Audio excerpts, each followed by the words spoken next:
তিয়ক চিকিৰি কলেজত লগালোঁ, পাৰ্কিয়া গছ লগাইছোঁ, চামকটা লগালোঁ, মেলীয়া গছ লগাইছোঁ, চাচি। তাৰপৰা আহি আকৌ আপোনাৰ শ্মশানত লগাইছোঁ, তিয়ক চাৰ্কুল অফিচত লগাইছোঁ, তিয়ক মিউনিচিপালিটি অফিচত লগালোঁ, ইফালে তিয়ক থানা লগাইছোঁ, তিয়ক হাইস্কুলত লগাইছোঁ, তিয়ক ৰাধাকৃষ্ণ মন্দিৰত লগাইছোঁ, ইফালে তিয়ক দুৰ্গা মন্দিৰত লগাইছোঁ। পাৰ্কিয়া গছটো বিশেষকৈ আপোনাৰ মণিপুৰতে হয়, মণিপুৰৰ পৰা আমি গুটি কালেকশ্যন কৰি ইয়াত আমি চিলিং বনাই পিনি ইয়াত হেৰি কৰি বনাই গৈছোঁ। এইটো আপোনাৰ এজোপা গছে প্ৰতি বছৰি নাই বুলিও আপোনাৰ 10-12 হাজাৰ টকা ইনকম হ'ব এই গছজোপা। এই গছজোপা এটা ফল হয়, ফলটো মানে বহুত মানে বিচাৰে, সেই ফলটো খাই মানে অকণমান ভিটামিনো আছে এইজোপাৰ পৰা। ইক'চিষ্টেম ৰেষ্টৰেশ্যন এই থিমটোৰ ওপৰতে বিশ্ব পৰিৱেশ দিৱস পালন কৰা হৈছে। ইয়াৰ লগত সংগতি ৰাখি আমাৰ মহাবিদ্যালয় চন্দ্ৰকমল বেজবৰুৱা মহাবিদ্যালয় তিয়ক আৰু যোৰহাটৰ বৰ্ষাৰণ্য গৱেষণা প্ৰতিষ্ঠানৰ সহযোগত আমি এই বিশ্ব পৰিৱেশ দিৱসটি উদযাপন কৰিছোঁ।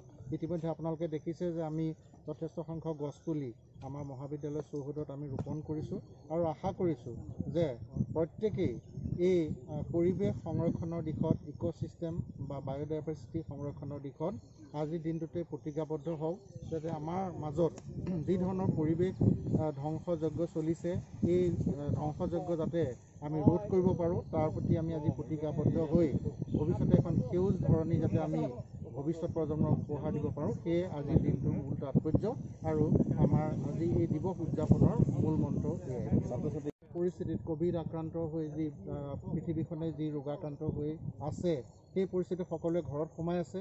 মই আশা কৰিম যে আমাৰ ছাত্ৰ ছাত্ৰীসকল বা উঠি অহা যুৱ প্ৰজন্মই তেখেতসকলে অনুধাৱন কৰিব, যাতে যি এতিয়া আপোনালোকে দেখিছে যে যি অক্সিজেনৰ নাটনি, এইটো এটা মূল সমস্যা হিচাপে দেখা দিছে।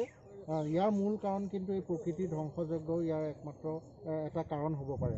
আমি আশা কৰিম যাতে ছাত্ৰ ছাত্ৰীসকলে এই গুৰুতৰ সমস্যাটো উপলব্ধি কৰি যি যেনেকৈ পাৰে এটাকে হ'লেও গছপুলি ৰোপণ আৰু প্ৰতিপালন কৰি যাতে পৃথিৱীখন সুন্দৰকৈ ৰখাত তেওঁলোকে সহযোগিতা আগবঢ়ায়। আজিৰ দিনটোত মোৰ এইটোৱে আহ্বান তেওঁলোকক।